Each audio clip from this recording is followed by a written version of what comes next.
We are live.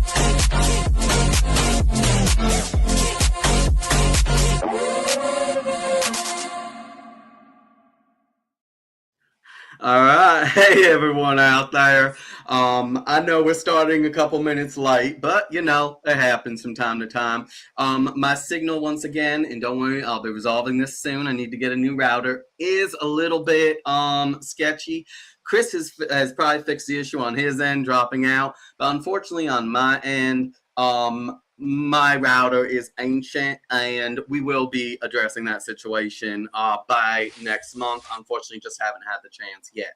So if we drop it a little bit in and out, I apologize, but please stick with us, folks, because we definitely have a topic to focus on here this evening, which is, of course, politicians versus the age of cyber warfare. And and of course, I'm Kevin Hammer. And I'm Chris Barrett. I know I forgot to do that little bit first, right? It's okay. It's been a long week, folks. Trust me. Bear with me. I Chris knows I've had some back issues today, so I'm a little bit out there right now.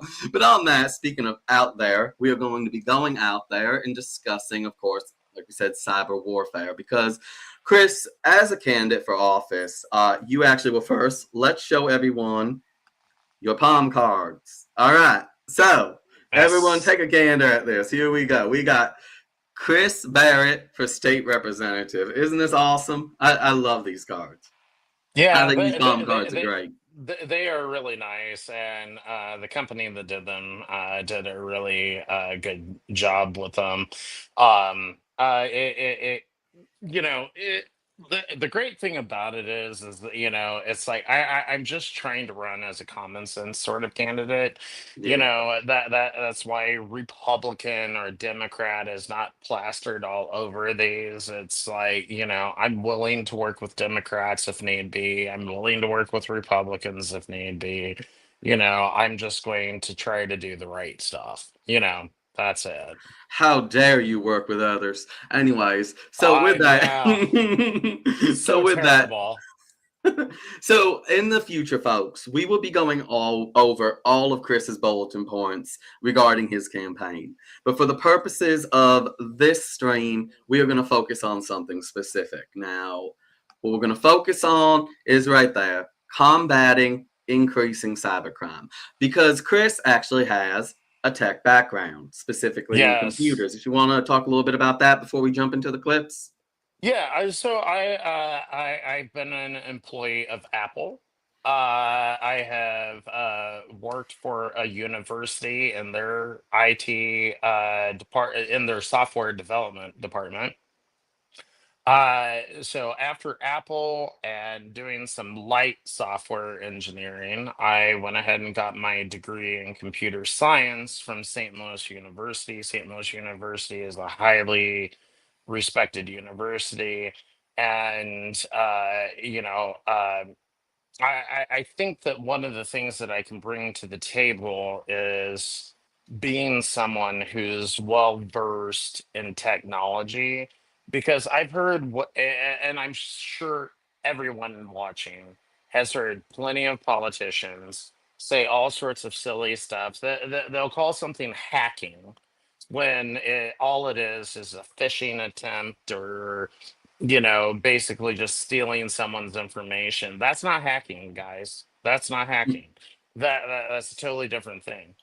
And anyway, so it's like, I think that that's something that I can kind of bring to the table as a politician is, I can be someone who is well versed in technology and understand what I'm talking about and know how we can fight the cybercrime. And that's the thing that we're going to be talking about here, because guys, I mean, it doesn't only happen on your phones. It happens in email. It happens on social Mhm. media. I mean, they suck you in to something, and then all of a sudden you have a charge on your debit card or credit card or something like that. Mhm. I mean, it's frightening to a certain degree how easy it is to exploit that information. All you need to do is give people just the right pieces of information, and they can find out a whole lot about you. Yep, absolutely. And Chris, as you touched on a little bit, since we live in an era that we're not putting the genie back in the bottle, right? From AI to the world that we live in on social media, social media is a town square at this point. It's not going anywhere. So we really do need politicians who, when they're voting on legislation, we need them to be educated on when it comes to tech, even at a baseline level, because unfortunately we have so many who are not. And while we might go a little bit more into that specifically with the politicians later, this evening we're going to highlight specifically why it's important that we have politicians who have an understanding, because if we're going to pass legislation when it comes to this new world that we live in, this cyber world, this AI world, we need politicians who are engaged and familiar with it. So with that, we're actually going to jump right in. And once again, people, please comment below. Let us know how the signal is. If you are watching right now, please comment if it's choppy or not. But we're going to jump right into the first clip, which is a basic covering of how scammers are using AI to better their approach at scamming you. So here we go.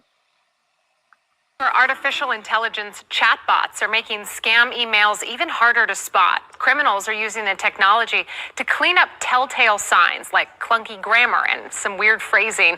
And experts say this evolution is proving to be quite effective. Ivan Rodriguez joining us live now to discuss how scammers are using AI and, most importantly, what people should be looking out for to help distinguish between what's reality and what's deception. Ivan? Simone, the FBI says scammers are making more money than ever before. Last year alone, they made off with more than $16 billion, according to Bureau statistics. And experts tell me there are ways you can keep yourself and your money safe. Nowadays, being able to catch AI-ridden scams feels like it requires an entirely new approach. I would say yes, new playbook. I think training needs to be highly personalized. Mike Britton with Abnormal AI says AI chatbots are helping scammers write messages that are not only free of typos, but also closely resemble those of trusted senders. If I have a few samples of your writing or email, I can mimic your style using a ChatGPT or a Claude or any other AI chatbot. It's fairly trivial to understand what tools and technologies your organization uses, whether you're a Zoom shop or you use Microsoft, whatever you use for email, and I can start to craft third-party type of messages attacking. For example, Britton says, a scammer might send what looks like a Zoom update email or an email impersonating your work's IT department, knowing there's a high likelihood people may open the link. So as an attacker, I'm going to pretend to be one of those trusted brands. With the threat of scammers trying to deceive people, Britton says there are ways people can stay aware and protect themselves on top of training through their work. Time is your friend. Attackers and criminals are always working off a sense of urgency. And so if I get an email and it's my CEO and my CEO is asking for urgent help on getting gift cards, the more I step away and let my brain re-engage and kind of let the amygdala hijack kind of wear off, then I'm much more likely to use my training and what I know is the right things to do and not reply. All right, so Chris, clearly we're past the days of when even email, simple email, right? When you got an email that said this prince in a foreign nation wants to give you money, or click on this because someone has stolen your identity and we can help you, right? So we're beyond even that. We have AI, which, as explained here, can specifically make it sound as real as possible, and that it's even coming from the company, the very company you work for. Right, so Yeah, this is a game changer.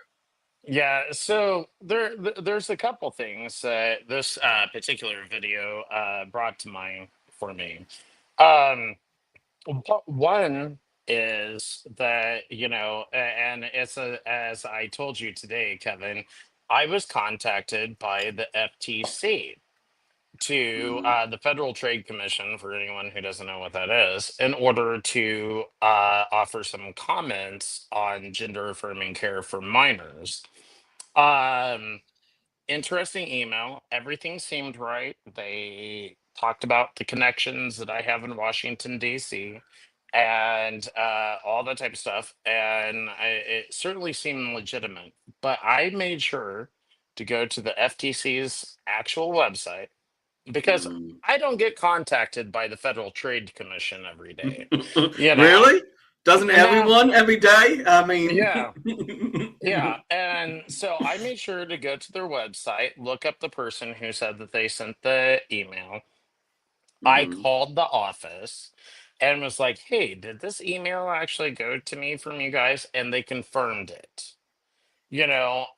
So when it's something that big, you're gonna want to do a little bit of legwork to make sure that it is legitimate. Mhm. That's the first thing. Um, the other thing is that the AI aspect is kind of interesting because guys, if you have any sort of online presence whatsoever, be it social media or whatever, these AI chatbots are going to be able to mimic you pretty darn well. And I have Mhm. seen that myself. So, I probably have a little bit bigger footprint than the average person does because I'm in politics. But the thing is all I have to do is go to ChatGPT and say, write a stump speech in the style of Chris Barrett from Missouri. That's all I have to say. Mhm. That's it, and it comes up 100% with accurate information and sounds just like me. Exactly, and keep in mind, folks. Chris and I, we have video content out there of us speaking, so AI can reference that. But even you yourself, if you have any public post where you have written your own thoughts down in that post, like you're not just sharing a post, but you're actually adding your own contribution, that's the text it can reference too, right? It can reference that how you write, and therefore, because we can speak and write in a similar fashion, right? Like there's some people where I don't know if you've ever had this experience, Chris, but I have, where it's been someone that I've listened to as a content creator or a streamer or newscaster, whatever it is, right?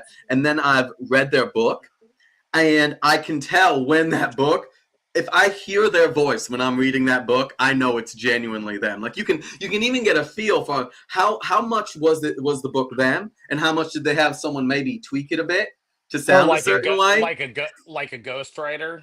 Yeah, Yeah, like do they yeah. have a ghostwriter? You can kind of tell because people just have a way of speaking. And I'll reference one specifically. I actually purchased a book by Dave Rubin called "Don't Burn This Book," and I was reading the book, right. And as I'm reading the book in my head, I am actually hearing Dave Rubin's voice. So I was like, okay, this is his book. It really reads exactly how he speaks. But then there's other Right. books that you can read where it's not always a reflection. So just keep that in mind, people, that this isn't just about if you create video content like John, John, like you, Chris, and I do. It's if you also have those public posts. So that's why they urge you. You're often urged to be careful how you post online and who you make that accessible to.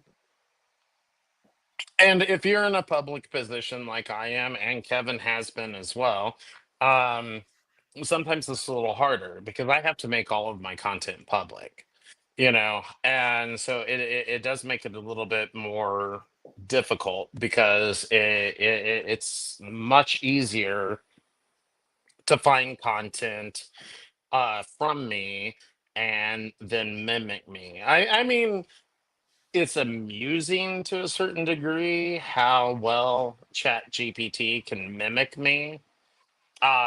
It's amusing, but it's also a little kind of scary, I guess, to say Yeah. to an extent. I mean, I'm not scared of AI, but it is a little weird to know that this computer program, where you don't know the people who actually wrote the program or anything like that, can mimic you and mimic you pretty Hmm. darn well, you know, uh, and Absolutely.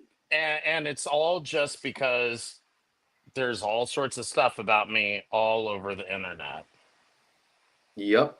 Absolutely. And Absolutely, there Chris. there is stuff about everybody else all over the internet, and you need to keep that in mind, guys. So, I mean, for the average citizen, don't make your Facebook profile public like mine is. I have to do that. Hmm. You know, maybe lock down your X account so that only followers can see what you're doing. Those types of things, so that it's not so easy to find out things about you. I'm not in a position that I can do that, but most people can. Yeah, most people can definitely do that, Chris. So with that, I do want us to move forward a little bit because right here we just had a general covering of a lot of what's going on, right? How this AI is changing the game. But we're going to get a little bit more deeper involved here because, as we often do, we're going to focus in how this doesn't just impact adults, but how children are being brought into this insanity. The next few clips, one of them for me personally is just absolutely heart wrenching because of the content of it. But before we get to that, we're going to get into how a local community was given a warning about a kidnapping scams, some of it using AI. So with that, we're going to jump right into it. Well, it's an urgent warning for parents in Westchester. That's right. Law enforcement there sounding the alarm about a high-tech scam which tries to convince victims that their loved ones have been kidnapped. Richard Jacob is live in Peekskill with the details. Richard. Steve, Natasha, according to the FBI, it's a scam that's been around for decades, virtual kidnapping extortion, but it's now hit this small school community in northern Westchester, the city of Peekskill, and it's causing parents to be concerned and police to issue warnings. According to the letter sent to parents by a superintendent of the Peekskill City School District, two families received separate anonymous calls from strangers claiming to have kidnapped a loved one and then demanded immediate payment for them to be returned. In some cases, the scammers used AI, artificial intelligence, to mimic the voice of the family member, making the threat seem real. Now, according to the FBI, you can protect yourself and your family by reviewing and adjusting the privacy settings on your family's social media accounts, avoid sharing personal information online, and monitoring the information your child posts online to ensure it doesn't make them vulnerable. The superintendent says Peekskill Police are investigating these incidents, but he also wants parents to know that if you feel like your child is in any type of danger or you get one of these calls, call their school building immediately to ensure that they are in class. That's one way to protect yourself, at least in this community. We're live in Peekskill. Richard Jacob, Fox 5 News. Steve, Natasha. All right, so they mentioned one of the things right there that obviously is very important is if you get one of these about your child, especially if there's audio of your child's voice, call the school first. There actually have been multiple cases where people have done that. They've gotten a kidnapping call and they've called the school to find out that their child is okay. But also, I'm going to say something, Chris. To me, obviously, this is evil, of course, but I also think it highlights a bit of a problem that parents have allowed their children to get audio online that can even be accessed of their voices. That to me, it concerns me, right? If I couldn't imagine, like if I have a godson, right? I don't have any children myself, but I have a godson, right? If there's video of him speaking online, I would absolutely be talking to his parents. He should not be posting any video clips of him or anything like that. They shouldn't actually be doing it either. I will admit, it concerns me, and I get it. We're in the tech age, so it's kind of just a mindset. I don't fully understand people putting everything about their kids out there online in public. Setting it to private, a post, I get a little bit. Even then, I do have concerns, but especially when it's public. Like you see entire channels dedicated to families, right? With the kids talking and all that stuff. And I'm talking like 5-year-olds, 10-year-olds. And that kind of content just makes this kind of crime all the more easy for individuals to take part in at the end of the day. Chris, what do you have to say about this? Sure. So I mean I did like when I was watching this video earlier, I did like what the news station had to say because it goes back to what I was saying. Review and adjust privacy settings. Like I said, not Hmm. everyone can be private, but most of us can be, and that's probably what you should do. Um, but if it were up to me, and maybe this will sound kind of harsh, there would not be any child allowed on social media until they're 18 years old. Hmm. Period. Yep. You know, Yep. and I don't know how we would legislate that. That's a little bit beyond me at this moment. But maybe it's something that I need to figure out for my state. But at the very least, I do not think kids need to be on social media. Don't need to be being made public or anything along those lines. I mean, I guess if they're on a TV show, that's one thing. Obviously, we've had kids on TV shows, but that doesn't necessarily give away all of your personal information or something like that. Um, but social media, I've just noticed that people are very, especially people with kids, are very reckless with the information that they share. You Yeah. know, and They are. they share way too much. You know, so I Absolutely, guess they do. I guess bringing it back to what I was talking about, like a child star or something like that, they know how to keep their information fairly private.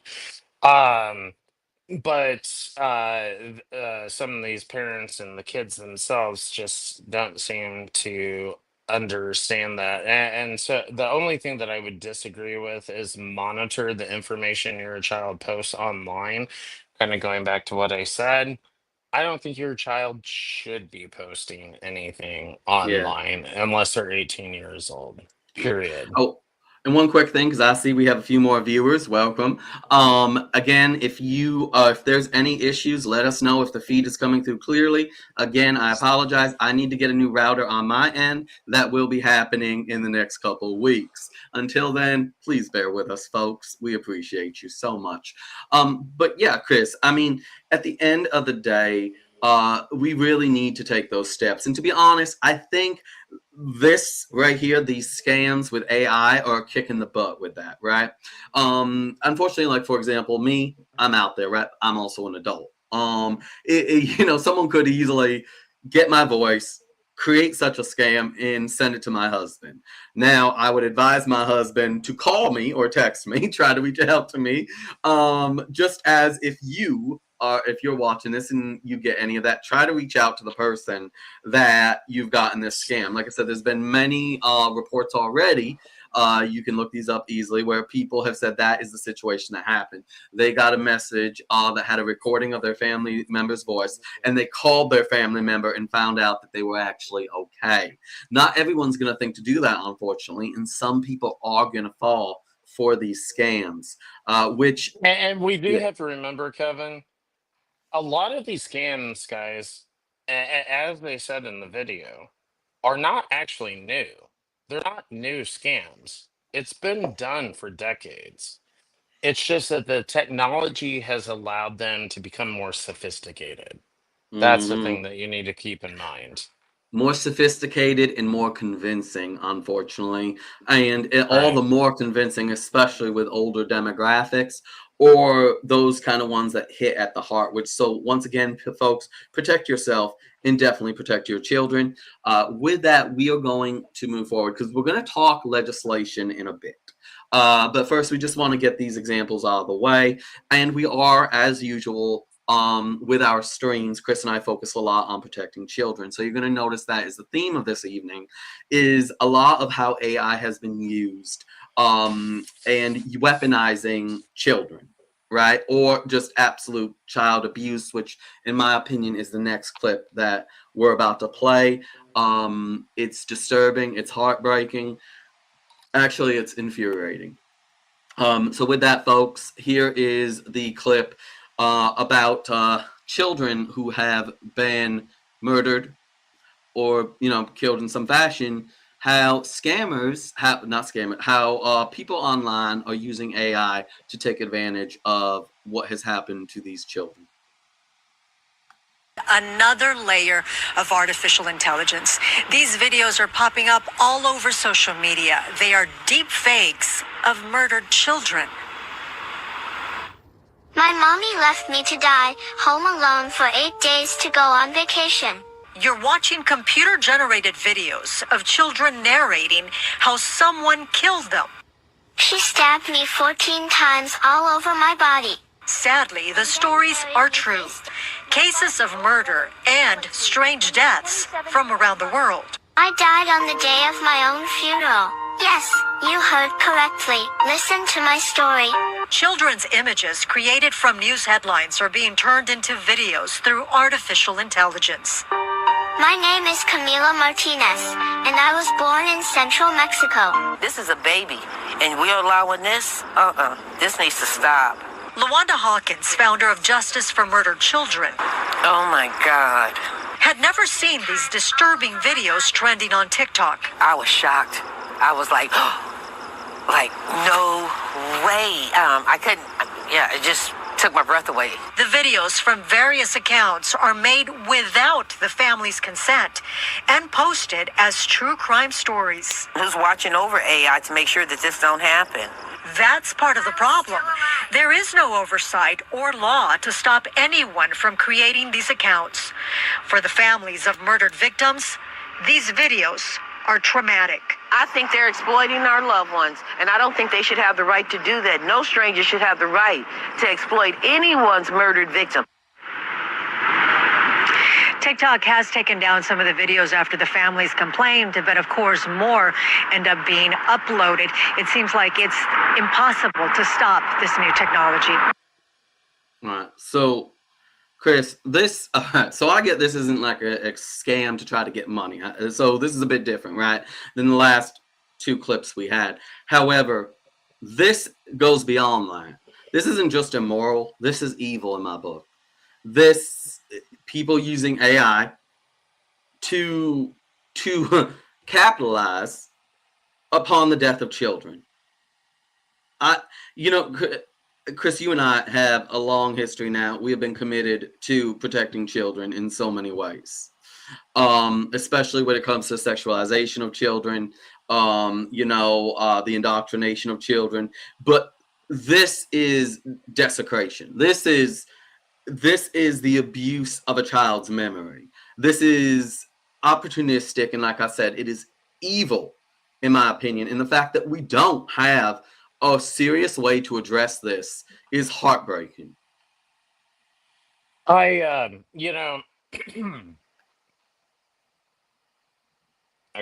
I need to compose myself a second here because that was very heartbreaking for me, and I hated watching it the first time I watched it.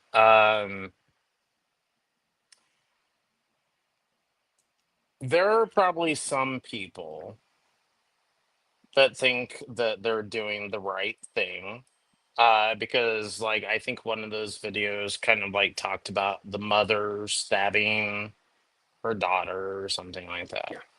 That's where I stopped it right here on this one because right. And so they probably think they're doing the right thing by making this very emotional video of the child essentially speaking beyond the grave. But I think the thing that they're not taking into account, and I am just using that one example because the rest of it all seemed like just utter bullshit to me. But I am taking that one example into account. It's not their place as strangers to do this.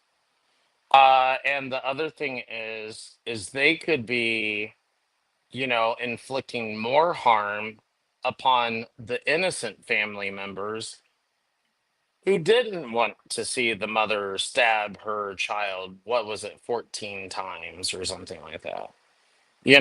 And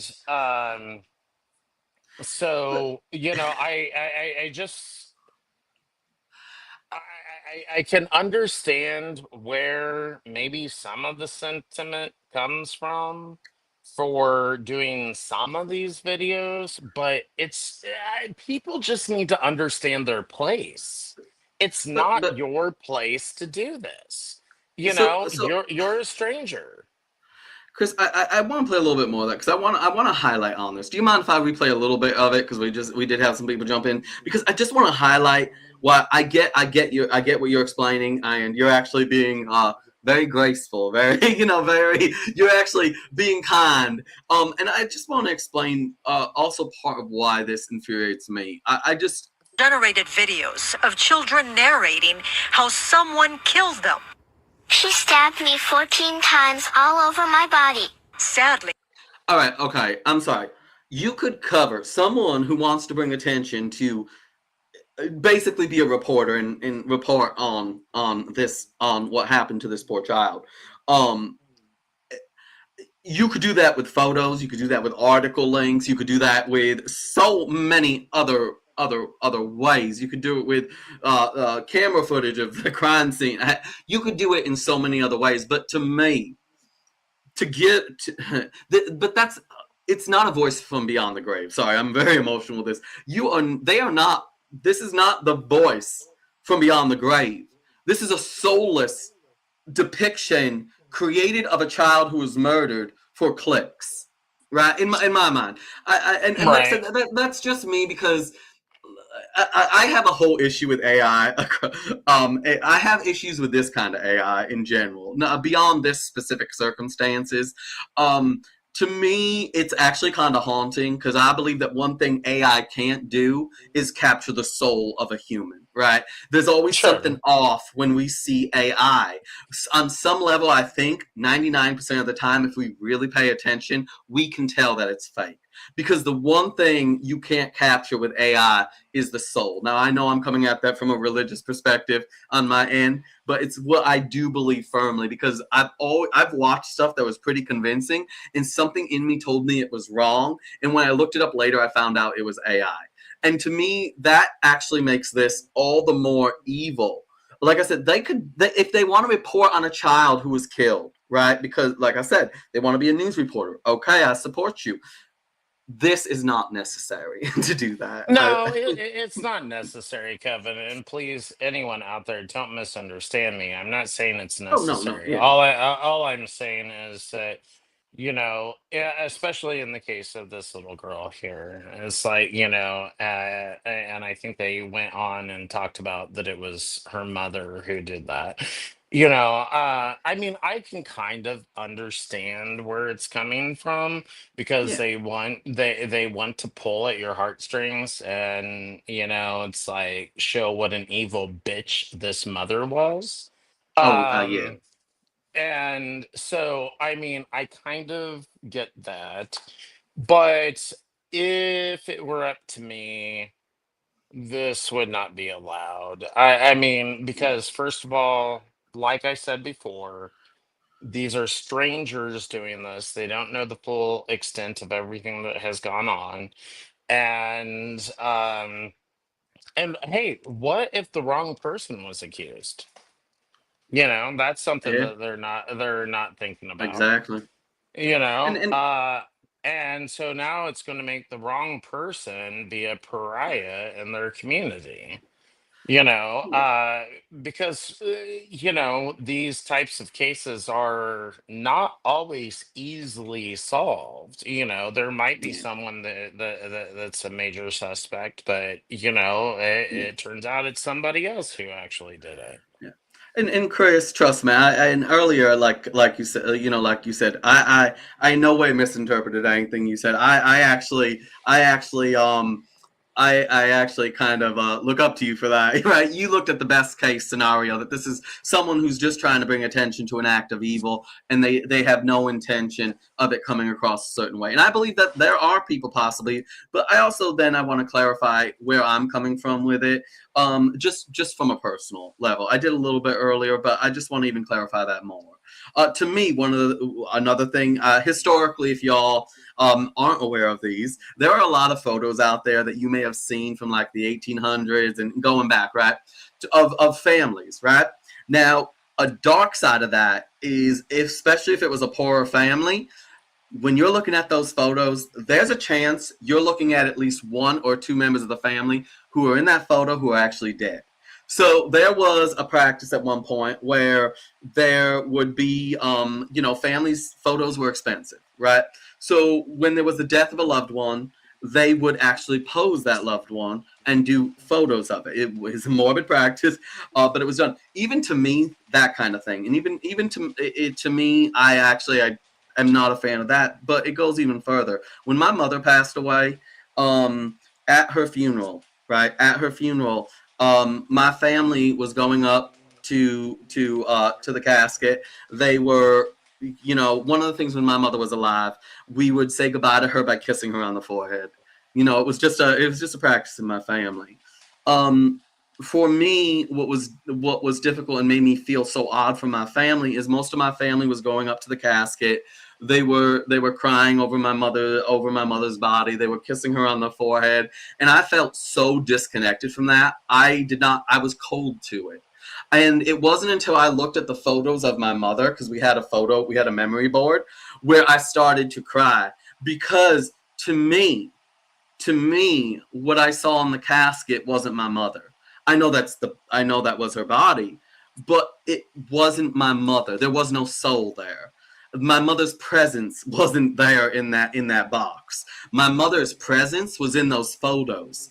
I could see her eyes, her facial expression. So that's also, I want, because this is where I'm bringing it back around. I want to clarify where I'm coming from with this kind of thing. To me, when I look at this depiction of this small child, all that history for me, all that perspective comes into play a little bit as well. Because to me, I actually see, I don't see a human soul. I see something that to Well, me, I don't know.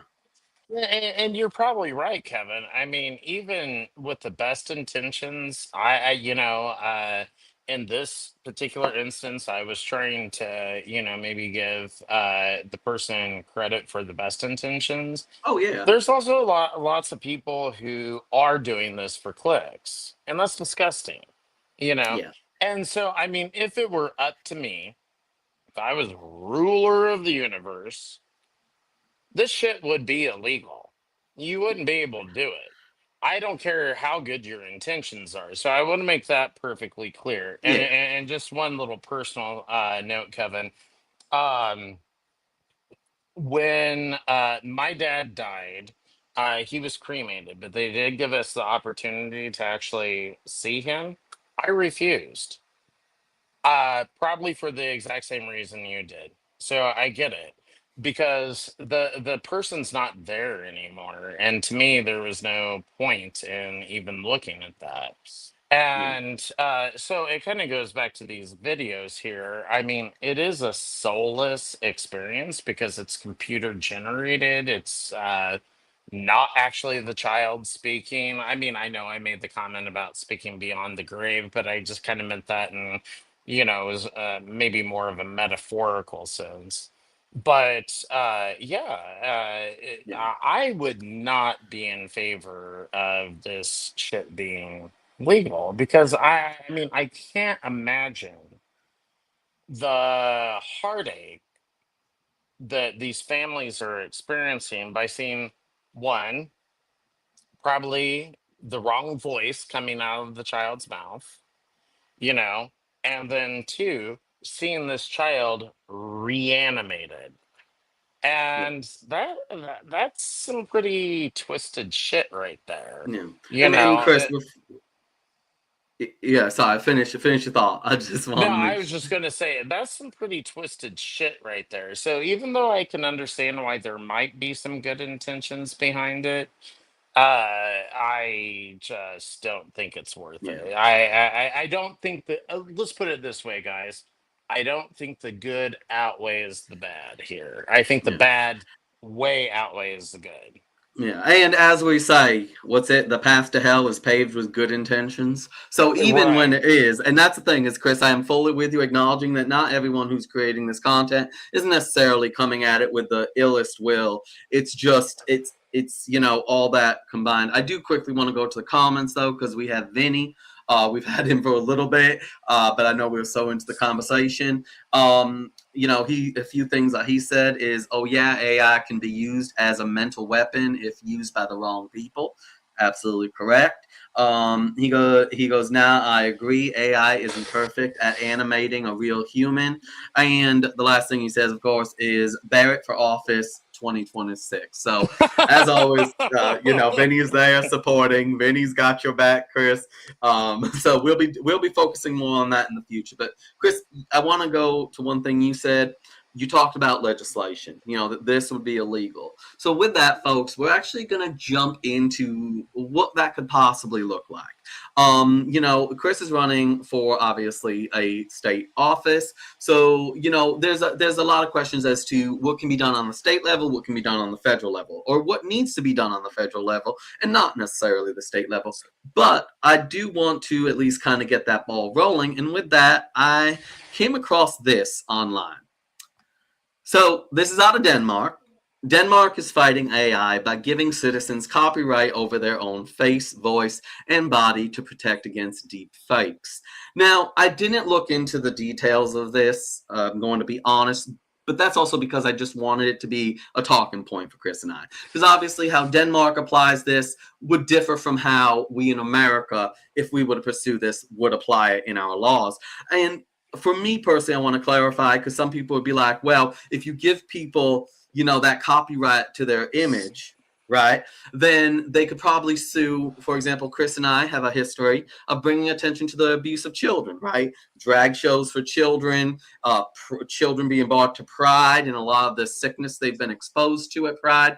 But specifically, and I'm going to speak and then I'll let Chris speak from his perspective, how I would want to see this laid out is protection, people given copyright protections for their image being used for AI purposes. So, so for fake, obviously fake generated videos of them saying and doing things that they did not do. Now, if a person actually did something in a public setting and it was recorded, that's not going to be protected by this legislation, at least how I see this legislation. The only thing that's going to be protected is someone taking their image and using AI to in some way insinuate that this person has said something or done something. And in my opinion, it would also apply to what we saw before with the children, because parents, families would then have a right to protect to the copyright of their deceased loved ones, at least for a certain period of time, because we actually do have that, by the way, believe it or not, in Hollywood. Families actually get rights to their deceased loved ones, their images, in Hollywood, for example. So there's a history. The groundwork has been laid, I feel, for us to be able to pursue this type of legislation here in America. What do you think, Chris? I mean, when I saw this, I kind of thought that it was sort of hitting the problem with a sledgehammer as opposed to with a scalpel. You know what I mean? Yeah, The scalpel is very precise. The sledgehammer is just like, yeah, just take it all out. yeah, Um, you know, um, I don't think giving citizens copyright over their own face, voice, and body is necessarily a good idea. Because, at least in the United States, it's generally understood that if you're in public, people have the right to video you, photograph you, record you, whatever the case may be. And I think that's good because of the things that you were talking about, like the things that you and I have done. Um, I don't know how it would work legislatively. Maybe it would be something along the lines of what you're talking about, where it would be, if it was used for the purposes of an AI deep fake or something like Hmm. that, uh, I guess maybe you could make some sort of exception for that. Um, I don't know. I mean, this is one of those things where what I just focused on was this seemed to me to be like a typical European overstep. Yeah. It's like they go a little too far over there quite often, So yeah. and that's kind of the way I saw it. I mean, because it's not giving an exception for it being used for Yeah. AI, which is what you talked about, and that I could see. Now, that I would be interested in taking a look at legislatively and seeing what we could do about that to make that exception. Yeah. And, at the Missouri Capitol, they have a wonderful group of lawyers who work in the basement. And, you can contact them. Yeah. It's nonpartisan, and they'll tell you what you can and can't do, Yeah. essentially. And, but I think that just outright giving citizens a copyright over their own face, voice, and body. That sounds a Yeah. little And too as I much. said earlier, Chris, that's why I clarified. And I agree. It's not the hammer, which Europe tends to be taking the hammer, right? No, it's the scalpel, as you said. That's why I'm focused on AI generated. And we have seen politicians here in America propose things that are the scalpel approach, such as, for example, someone taking your image and creating an AI generated video of you participating in a lewd act that you did not, right? And Oh posting yeah, that, no, no, for sure, like, which for sure. to build off from that, using children, right, the images of children to create such content as well, making that illegal. And I want to go to the comment quick before Chris and I continue, because Vinny made a comment that I do feel is a good one, and I want to clarify my position on that. So Vinny said in the comments, growing up, I used to think. Oh wait, hold on one second. Sorry, he made a second comment since then. Yeah, Kevin, but can't people already sue someone for using their image on newspapers and magazines? Defamation. All right. So where I'm coming from personally with this, Vinny, is, I don't well, think so. if someone uses it as misrepresentation, yes, someone can sue. However, that's civil law. I'm talking about criminal law here. I'm not talking, for me personally, I'm coming at this from criminal law. I want this to be criminal. I want there to act personally. I want this to be a criminal violation, criminal law, not a civil law violation, so that it's not just lawsuits. I want there to actually possibly be jail time connected to abusing someone in this fashion, especially as I mentioned earlier, for example, if they create an AI generated video of someone taking part in a lewd act that they did not take part in, then I Well, absolutely want, yeah. and let's not forget that AI is generating child porn. That is something that is being done. No actual human is involved in it, Mm-hmm. but it is AI created, and it gets these perverts off. And Exactly. Mm-hmm. I mean, to me, that should be illegal. I mean, I I might lose my campaign over this statement, but I don't really give a flying fuck. I'll put it this way, guys. If you're interested in children sexually, you should be executed. And I'd put you right in front of the firing squad. Okay? There we go. Mm-hmm. And Chris, I'm sorry, but if anyone tried to make you lose your campaign over that, I really have. I want. First of all, I want us to check their laptops, their tech. I want to see what's on their hard drives. Because if someone disagrees with you on that when it comes to the sexual abuse of children, I do. I want to know what's on their hard drives. I actually do want to know, because how could anyone, just like personally in these states, for me, and I'm speaking for myself, of course, as always, I actually support the laws where they're trying to pass, where you need ID and all that stuff to sign up for porn sites because I don't think that children should. I'm sorry, anyone can click a button saying, yes, I'm 18. That Right. clicking of a button saying, yes, I'm 18 should not relieve porn sites of the responsibility of, protecting children. We all have a responsibility to protect the most vulnerable demographic among us, and that is, without question, children. Um, Vinny gave another comment. Vinny said, growing up, I used to think that celebrities would avoid mentioning someone's name when talking trash about them because they were scared of being physically attacked. But no, celebrities can get sued. That's right.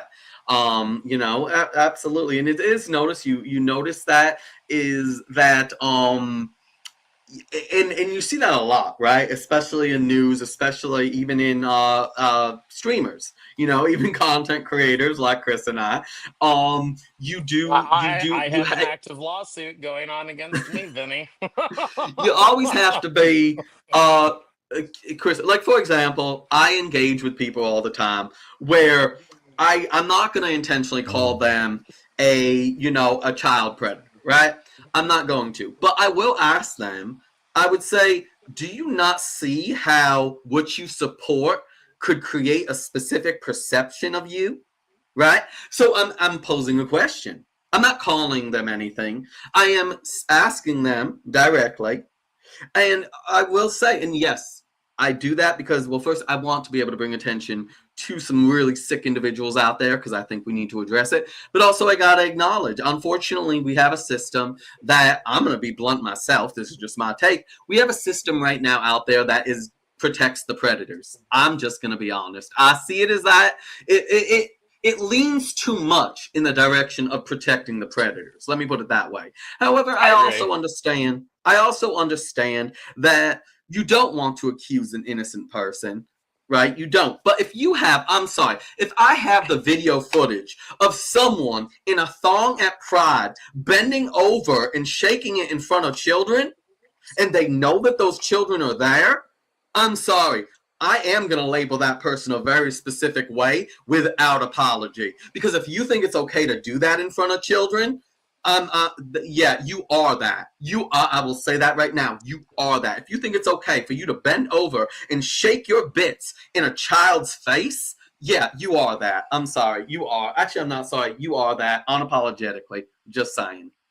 Yep. Yep. Well, and like I said, I mean, I'm sorry if you have any sort of sexual attraction to children, or you find that somehow interesting, or whatever your weird, screwed up mind is thinking.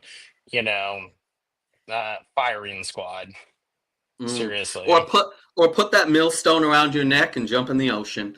Right. If you get that reference, people, props to you. Um, with that though, with this, Chris, we've talked about legislation of AI. I think we can agree that something does need to be done in regards to legislation to protect people when it comes to the abuse of AI. It's a world that's not going away. We're there. We're in it, right? We need the laws to catch up with the tech. We just do. It is a cat and mouse game, but we need laws that address the AI, the cyber world that we live in, right? That's really what we're coming to at the end of this. Yes, and I mean, I think the thing that people need to keep in mind is, and this isn't just to toot my own horn, this is for any other politician as well. You need to be voting for people who are actually focused on this stuff, who are actually technologically literate. You need to do that sort of thing because they're going to be the ones crafting the laws. And I'll tell you what, Mm-hmm. nothing against the baby boomers. They're a wonderful generation. They got us through the 60s, 70s, and 80s. but um but we've got a lot of old guys and old women running the country, and they don't know what the hell they're talking about when it comes to this type of stuff. I mean, I can tell it. I listen to them, I stay up to date with this stuff, and they really just don't know what they're talking Well, about. well, Chris, as you And touched it's on like, earlier, right? You're like that's not hacking. That's not actually hacking, right? You're right, like, right. They don't even know what hacking is. yeah, Hacking's a totally different thing. And it's like, so I mean, let's say you wanted to come up with one of these laws. The older generation, or maybe even younger ones, because I can't blame it all on the younger generation, because I'm actually shocked by how technologically illiterate Generation Z is. yeah. They know how to use social media, but that's about it. Yeah. And anyway, so it's like, so if you're gonna propose a law that talks about hacking, well, you need to know how to define it. These people Yeah. don't even know how to define it. You Chris, know? you actually kind of make me think, and let me know if you agree on this. As someone who's fiercely pro Second Amendment, it makes me think of how when politicians who are anti Second Amendment talk about guns and talk about, for example, assault rifles or assault weapons. That is a made up, ridiculous term because when you ask someone what they mean by that, they sometimes will say a weapon that's been used in war. Not even the AR-15 that is accessible to the American public has been used in war. And what do you mean by assault weapon? I mean, for example, this is just a pen right now, right? If I throw it at someone's head, does it make it an assault pen? I mean, what, I mean, an assault weapon is technically anything you've used to assault someone or could be used to assault someone, which anything pretty much can be used to assault someone. I mean, this hat I have right here, I could smack someone in the face with it, is an assault hat. Then at that point, I mean, come on, just get out of here with Well, that BS. Get out of here. that is actually a really good analogy, No, because no. it does show the ignorance that there is among a lot of politicians when it comes to cybercrime. Here's the thing. So I was talking about the older people and stuff like that. Let's forget the older politicians right now. Let's just talk about, older people, people who are over 65 in general. They are one of the biggest, well, not one of, they are the biggest target group for cybercrime. And a lot of Mm-hmm. that has to do with the fact that they're just uneducated on the technology. I think that it would be very good, for states to offer maybe some sort of, you know, uh, programs that would educate senior citizens to keep themselves safe, Mm-hmm. and let them know. But the thing is it needs to be brought up by politicians who actually know what the hell they're talking about, because most of them don't. Mm-hmm. And so I think I mean, I'm not some sort of tax and spend liberal. That's not what I'm saying. But I do think that there is a role for government in certain things. And obviously, the private sector has never stepped up to actually take care of this. Mm-hmm. So, maybe there is a government role in educating our seniors to make sure that they are not going to be victims of cybercrime. Yeah. And it goes back to my whole thing about mental health care as well. Again, not some big tax and spend liberal, but we have a huge homelessness problem here. Something has to be done about it. The private Mm-hmm. sector has not stepped up, so we need to do something through a government program in order to get Yeah. this done. Well, Chris, what you're highlighting there, and sorry, I don't mean to interrupt, just because I want to highlight on that, is even in conservative circles, there's a difference between small government and limited government. I always stress that I'm a limited government conservative, not a small government conservative, because in my mind, from my position, there's no possible way you can actually have a small government in a nation of over, what, 300, what are we, 320 million people? You need, 350 you, million. yeah, 350 million. You can't have 20 people running a government that covers 350 million. Now, so that's the difference between that, because at least with the version of small government and limited government, you can have a larger government, you just limit what that government can do. Right? You're limiting its powers. You're not making the government small. You're just saying that you're limiting what that bigger government can do. And so that's the distinction there, at least from my perspective. I refer to myself as a limited government conservative, not a small government conservative.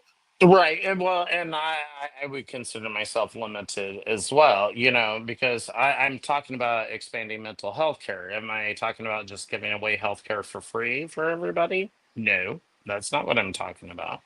Am I talking about, government, complete government oversight on AI? No, that's not what I'm talking about.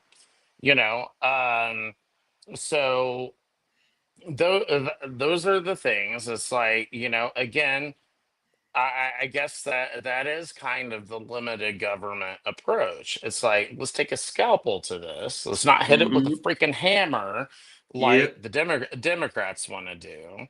But let's take a little scalpel to this and figure out, okay, this is exactly where the problem is. Let's figure out this problem and go right after that. Exactly. And Exactly. so that's how I see this stuff. And I'm always kind of concerned that, some people will see what I'm saying as like, oh, well, that's not very conservative. You're for expanded mental health care and you want to limit AI and blah, blah, blah, blah, blah, blah. And it's like, no, no, there's a conservative approach to this stuff, guys. There Mm-hmm. absolutely is. And I think that I'm taking it. Um, because I'm not proposing a free for all, for sure. It's kind of like this stuff that everybody's talking about, like the so-called cuts to Medicaid and so-called cuts to Medicare. It's hilarious because the news media is promoting it as that. It's like, Yeah. you do realize what they're cutting, right? They're cutting people who aren't supposed to be on those programs. Mm-hmm. But That's but the cut. but when you bring attention to that they no one wants to talk about, right? And let's face it, across politics, that's the approach, right? Be as vague as possible, because then you can be as broad as possible and lie and lie without lying. Right, that it's the lie of omission. You're omitting some of the facts of what you're saying, and Right. that's, yeah, that unfortunately we have too much of that in politics, in my opinion, across the board. Yeah, oh, I don't know anything about that, Kevin. I don't know what you're talking Well, with about. that though, because Chris, we do wanna stress that we're not here to say that there is no positive use for AI, especially when it comes to crime, to solving crimes. Right? I believe that AI can be used by our criminal justice system, by our law enforcement agencies, for good. I do believe that. And with that, we're going to end this stream with a focus on a positive example of how AI can be used to benefit society and specifically protect children, or at least address this. Well, here we go. Here, police have released an image of a kidnapping suspect created by artificial intelligence. Yes, police are using it. This right here is the image. It's very realistic. The man is described as between 50 to 60 years old with blue eyes and brown hair. Police say he's around 6 feet tall and weighs around 200 pounds. Police say the suspect tried to kidnap a young girl earlier this month. That happened near Village Boulevard and Watkins Street. Police telling us the girl was walking to school when this suspect grabbed her and tried to drag her towards Hilton Street. The girl was able to escape and then run home. Now, if you do recognize this person, again, an artificial intelligence sketch, you're urged to contact Goodyear Police. All right, so You know, the thing about this is, Kevin, is it kind of goes back to what you were talking about before about the assault hat or the assault pin or whatever the case may be. I mean, technology, and this is the thing that people need to keep in mind. It's like I know everybody thinks that artificial intelligence is so scary and all that type of stuff. It really doesn't need to be. The thing is that, every technology that humans come up with, whether it be a hat or a pin or a knife or a gun, can all be used for evil intentions. And that's all this is. We just need to keep people honest in how they use artificial intelligence. I mean, I've used artificial intelligence to help me come up with ideas for speeches. Now, do I actually speak verbatim from what it comes up with? No, not at all, because it usually doesn't give me exactly what I'm looking for, but it gives me some ideas to work yeah. with, you So know? Chris, the reason I chose this clip also is because this is actually, for me, one of the highlights of the most positive examples, applications of AI, right? This AI generated depiction, description of a kidnapper, attempted kidnapper. And the reason why is, Chris, you and I are both old enough to very much remember days where when a child was kidnapped and there was a description of the suspect released, they brought in even a sketch artist. Often you'd get a cartoon figure at best, and it was something that you're like, okay, how am I supposed to look for this individual? Right, I mean, right. quite legitimately, this could be almost anyone. And as we know, because of the stress of a situation, witness testimony is historically not always reliable, right? There's been many examples, for example, where a group has witnessed a crime and they've even done studies on this. So they've actually set up situations where they had someone do something, right, and then ask all the witnesses to describe the person. And they'll have 5 people and get like 5 different descriptions, from height to hair color to eye color, all that stuff. With this AI, at least, you're getting a more realistic depiction of that collective data. Yeah. And that's what I support at the end of the day, because at least with this, you're decreasing the likelihood of the wrong person perhaps being focused on, right? Like if they were to just give a cartoon description of this guy, that could include a lot of people, right? And then you have the description, right? 50 to 60 years old, approximately 6 foot, approximately 200 pounds, blue eyes, brown hair. All right, I probably, any day, especially if you're in a city environment, you're probably passing a few dozen men who could fit that description. All right? Right. So, It's not a very accurate or not a very precise description. Yeah, for sure. but this here gives you a better understanding, right? They include the mustache. I personally, I think the glasses were probably added because the person might have glasses. Outside of that, I don't recall when we were listening that they said the person definitely had glasses. But this gives you a better understanding of who is being looked for, right? Mhm. Than just that description there, or just an illustration that when you look at it, you don't really see any definitive detail. So again, just to highlight, I wanted to include this clip because I didn't want this stream to just be about bashing AI. All right, Right. And I actually appreciated this when I saw this when you sent it. The thing is I don't, like I said, I don't think AI is necessarily good or bad. AI is what humans use it for. We can use it for good exactly. things, we can use it for bad things, and but it has a great potential for good. Yeah. So, I don't want to see it banned or anything like that, in any sort of way, because this artificial intelligence is able to concoct things, come up with ideas, whatever the case may be, way faster than the human brain's ever going to be able to do it. Although, And that gives us kind of an advantage as a yeah. species. We can rely on our technology to help us out. Yeah. Although, Chris, I do want to touch on because I think you just so we don't get accused of completely ignoring it. I think what brings feeds into a lot of the concern with AI is what we could I think accurately describe as the Matrix or the Terminator effect, right? It's and it doesn't help that we have recent articles about AIs that when asked if they would sacrifice themselves for humans, they say no, they show self-preservation, or at least in on the surface, right? Now, what I've listened to and I've read articles from people who create AI, and they're like, well, it's about what the AI has been directed to do. If the AI has been directed to act like a human in regards to that, the AI will have an understanding that humans have a self-preservation instinct.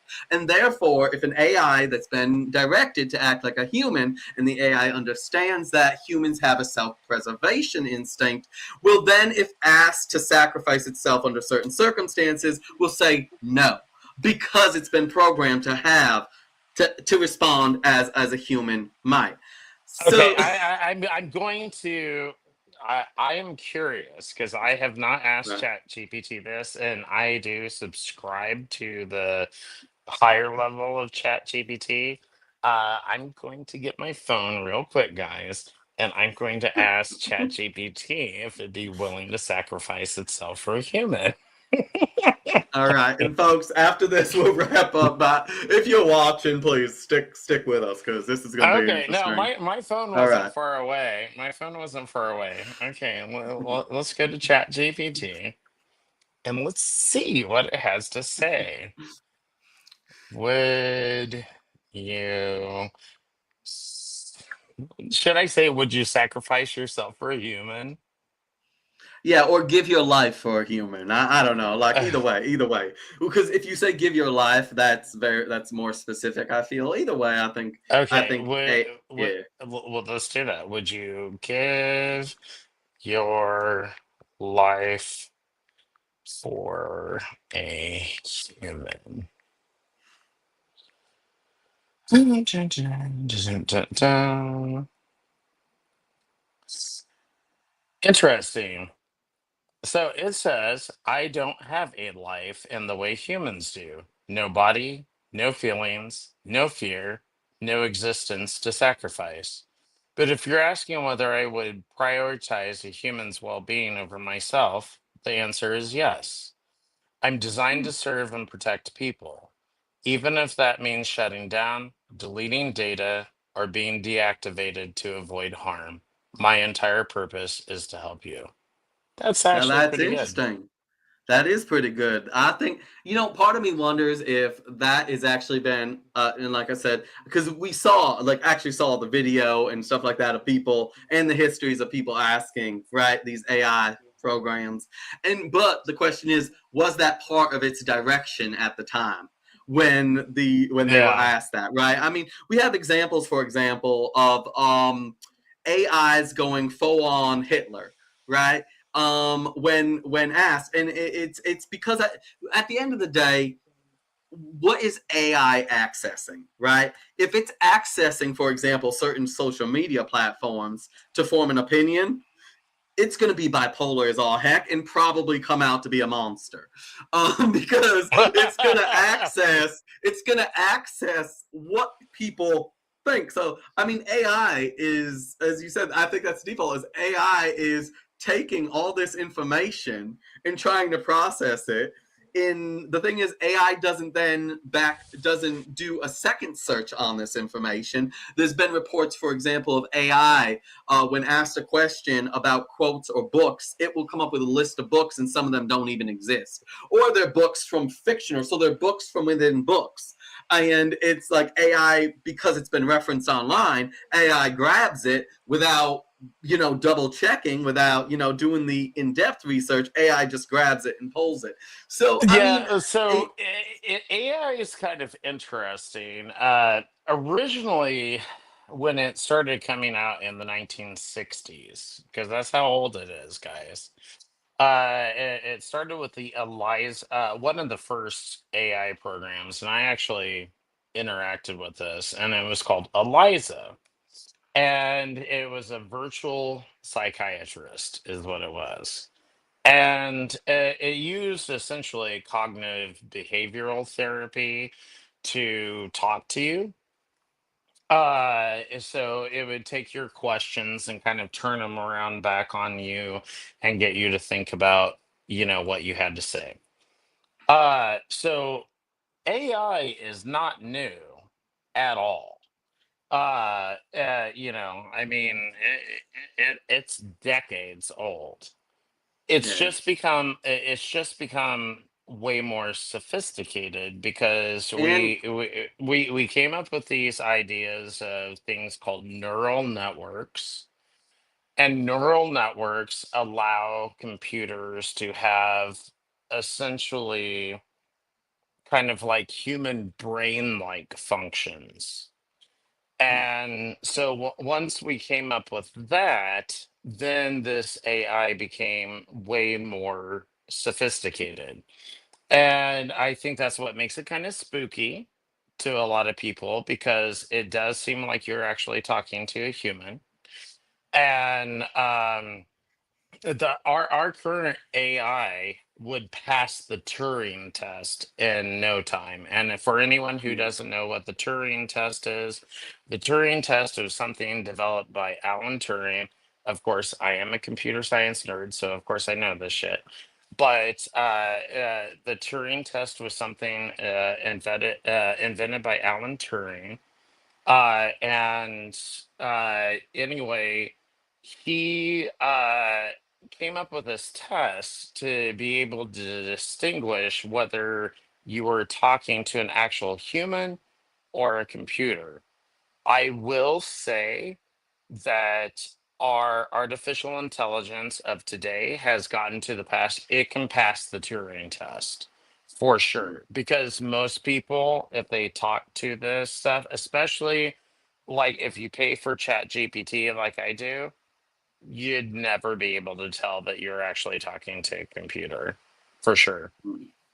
well, it's also funny, Chris, because I know there's also criticisms of what they serve. What is it? Is it the X AI? Or is it like there's one where it's a woman and stuff and she manages to make everything sexual? Like eventually she gets there. Or I've heard of certain AI systems that are coming out and like you could ask the AI, what's your favorite color? And it might say, I don't know, blue, and then kind of bring it back to, and I think blue would look really great on you. So it's like at least that's what I've like heard of it kind of turns everything into like a, because the AI has been designed to be a romantic function as well. To Oh kind of yeah, yeah. So you can pay for apps nowadays that allow you to have an AI boyfriend or a it's girlfriend. oh my I goodness, do which that's a whole discussion in and of itself. Like that's I do need to tell you this, or I do need to do this. You'll like this. Hopefully it can hear. Hopefully here. Let me turn it up. What do you think of Kevin Hammer in New York?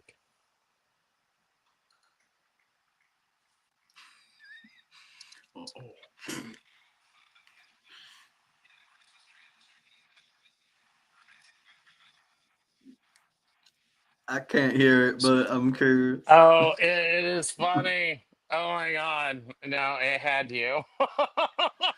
It had me. What did it say? So it said that you were well known in New York for your political activities and blah, blah, blah, and all of those.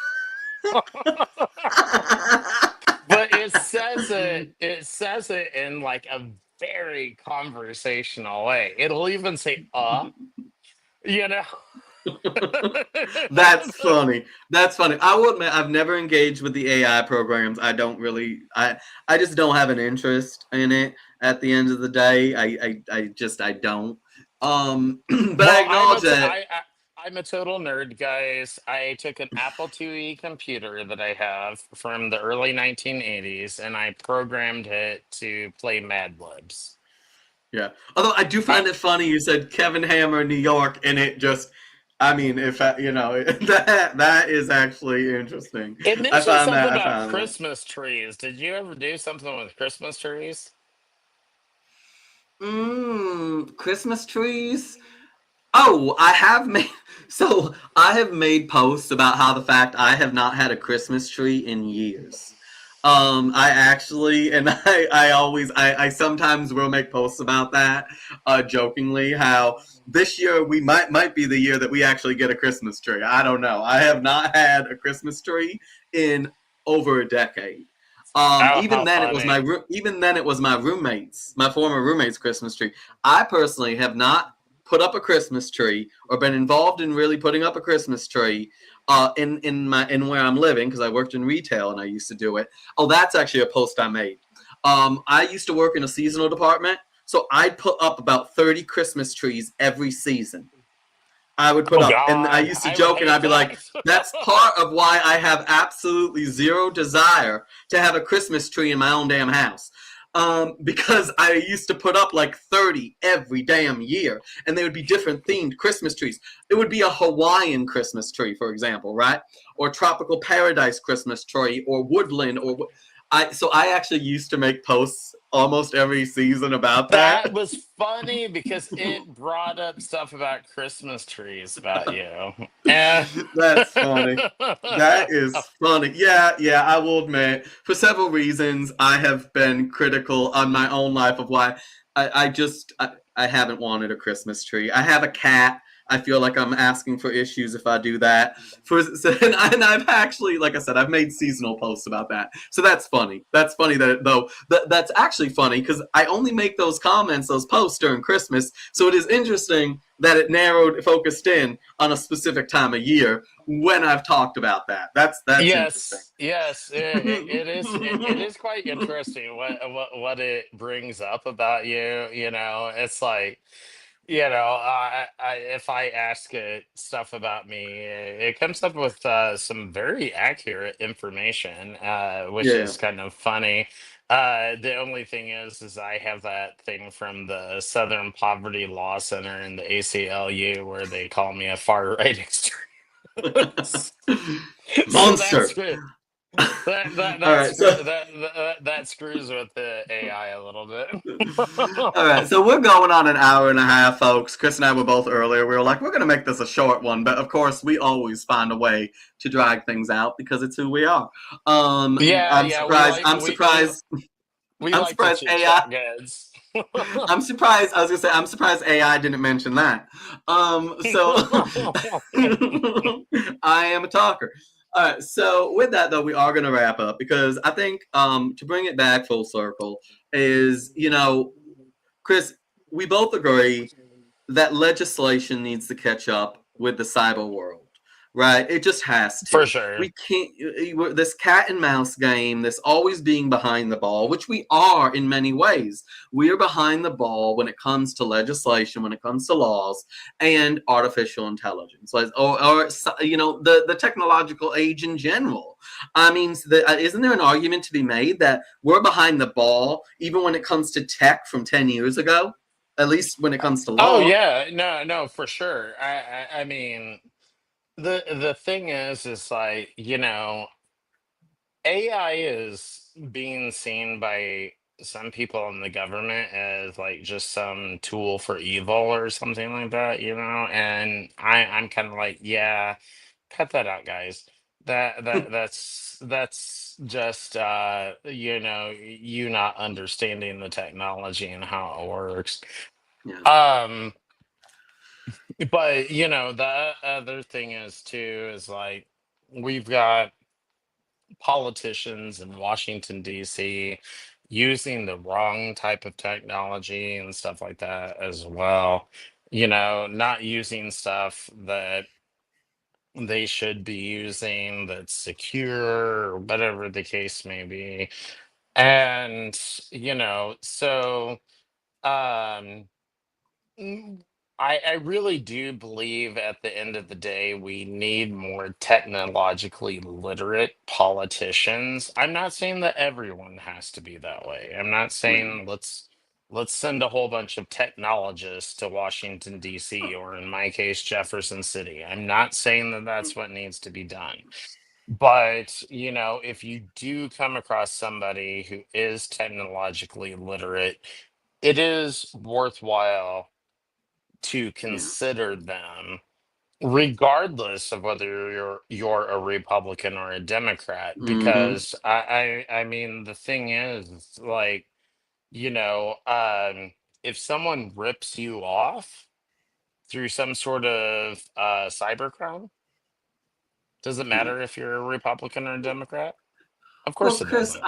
I think in general we need to, and then we'll wrap up, but I think we need to adjust our expectations when it comes to politicians in general, especially when it comes to those who are serving in a national capacity. And the reason why is, for example, Chris, and let me know what you think about this. I think it's insane that we have politicians voting on legislation that they haven't even read completely. And I know part of that is it's proposed and put up so soon to when they vote, but maybe we also need change in policies with that. That there needs to be a certain amount of time given for reasonable amount of time given for those who are going to vote on acts of legislation to actually have fully read and comprehend the legislation in question. And I No. feel like we need to ask, not ask. No, let me retract that. We need to demand more of our politicians when it comes to, because these are the people making decisions, voting in ways that impact our very rights. So I don't think it's wrong for us to have high expectations when it comes to what they do. Right. And I agree with that. I was talking to a friend of mine who is in the Missouri legislature. It was his first term, and he had committed to reading uh, every legislative issue brought up in the Missouri House. It was over 400 bills that he had to read. And so he did it. He read through every single one of them. Um, so I definitely do think that we need that sort of dedication in our Yeah, politicians, someone who is willing to actually do that stuff. Um, so, and that is something that I'm committing to as well. I'm going to read hmm, everything that comes across my desk, every single bit of it. So we need to do that so that we know what we're voting on, because exactly. you can't trust that just because it comes from your party or the other party that it's necessarily bad or good. I mean, if it comes from your party, it might be bad. If it comes from the other party, it actually might be good. Yeah. So, And so you need to be willing to actually read this stuff. Thankfully, on a state level, most of our laws are not hundreds and hundreds of pages long. They're a maybe thousand sometimes. right, yeah. So they might be like 20 or 30 pages or something at most. Yeah, Um, thankfully on the state level it's easier, but I do have to wonder about the people in Washington DC. It's like, okay, so you're given 1,000-page tome. Are you really sitting there and reading that whole thing? Probably so not. So, Chris, quick question, then I guess in clarification of that, how would you feel about a policy that requires, and I know this has been talked about, or at least it's been suggested, a requirement that legislation, there's a that it be read and then discussed on the floors, like on the floor, before voted on. Like if you're before every it's actual reading. Now, I think I support this for several reasons. I think first of all, it will help cut the fat, get rid of a lot of BS that's attached to bills because I think politicians are going to be a little bit adverse to reading 1,000 pages before on the floor before voting on it. So I think it would help in that way because let's face it, we have too many riders, we have too many things that get attached to larger acts of legislation just to be pushed through. That I personally full-heartedly disagree with that, and I think that's something we need to address. But I think a requirement that every act of legislation be read and then there be a discussion period before the vote on it. I think that is something that should happen. That is a Well, requirement that should be implemented. so in Missouri, I mean, I can speak better to the Missouri situation. So a lot of these bills go through a couple committees before they make it to say, let's say it originates in the House. So they have to go through a couple committees in the House. Then it makes it to the House floor. And no, the bill doesn't necessarily have to be read uh, in public or anything like that. Everybody just assumes that they have read the bill. And Mm, the same thing goes on in the Senate. But here's what Missouri does that I think would. I don't know how the federal government would necessarily do it, but the state of Missouri has managed to exist for 250 years now. Um, we have single issue bills. You mm, cannot have multiple issues within the same bill. So yes, of course, the House of Representatives had over 400 um, pieces of legislation that they wanted to pass, but they were all pretty short, and I read through most of them too. mm, And because I kind of wanted to familiarize myself with some of the stuff that was coming up in the Missouri House, and yeah, because they're single issue bills.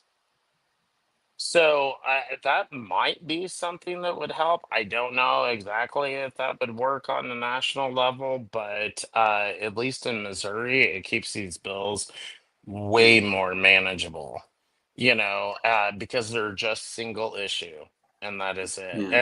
And under the Missouri Constitution, they're only allowed to be single issue. And I fully support that. I know people would talk about how that would create a lot of issues, well, first of all, I don't think our politicians, at least nationally speaking, spend enough time in Washington D.C. as is. I don't. I'm sorry, that's just my opinion. I don't feel like they've earned their paychecks. That's just my view. I mean, you should be at work. Could you imagine? I think about that from the perspective of a regular working guy, where I don't, I don't have a job where I just go in quickly, say yes or no to something, and then leave. No, I actually have to pay attention to the work that I'm doing, and I feel like Right. we need to expect that of our politicians as well, I don't right? know. I don't know how it is exactly in Washington D.C., but I do know in Jefferson City, Missouri, which is our state capital, a lot of them will show up at 6 or 7 o'clock in the morning, and they don't leave until 2 or so in the morning, Yeah, depending on what committees they're on. So, I mean, I would say that your state legislators, at least from what I've seen, are probably working way harder than those people in Washington, D.C. I mean, at least if they're doing it the way Missouri does it. I mean, yeah, because those folks do not get a break. And so they go to bed, sleep for 3 hours, get up, and they've got to hit the road running the next day. And I've seen it personally, so I mean, I know what they're doing. Um, so it is kind of ridiculous to me that the legislators in Washington, D.C. make hundreds of thousands of dollars. Isn't You that know, insane? Isn't that insane? yeah, You're supposed to be a servant of the people, which is supposed to be a humble position. And it's insane that we have politicians who become millionaires while being politicians. That is wild to me. That is but absolute insane. the job that I'm running for, I'm going to make less than $30,000 a year. And and the thing is that I guess that I kind of like about that to a certain degree. I mean, obviously, I would love to have more money. More money is always great.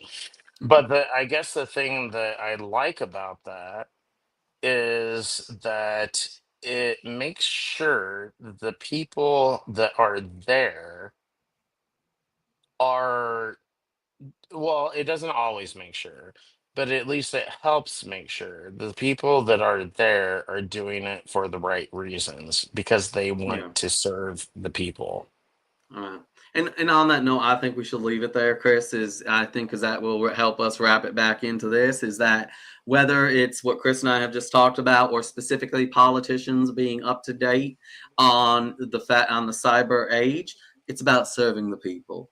And the only way a politician can truly serve the people is if they're fully informed on what they're voting on and what's going on in the culture, because if they're not fully up to date on what's going on in the culture, especially a certain aspect of the culture, such as what's happening when it comes to the cyber world that we're in, the technological age that we're in, then they can't truly and efficiently serve the people that they have been voted to serve. With that, everyone, thank you for joining us this evening. Chris, do you have any final thoughts before we say goodbye? Nope, sounds good. Goodbye. Bye, everyone. Oh, quickly before I leave, we will not be having a stream next week. Next Monday. Chris, as we know, he is of course running for office. So we're gonna be supporting Chris a great deal, and he's gonna be out there working to change his community. Please help support Chris in doing that work. So we will actually be returning. Oh, sorry. What was it that we will be returning on, Chris? We said what? Uh, September. Wait, August. August no, 11th. August 11th, and then we'll take another break and we'll do September, I Yeah. think it was 15th. Yes. Yeah. So we'll have more about that. We will expand upon that in post soon. But yes, we will be back on August 11th is when we will return. Monday, August 11th. And then after that, we'll be taking a bit of a break and then return in September. With that, we wish you all a good evening, and we'll catch you next time. God bless. Take care, everyone.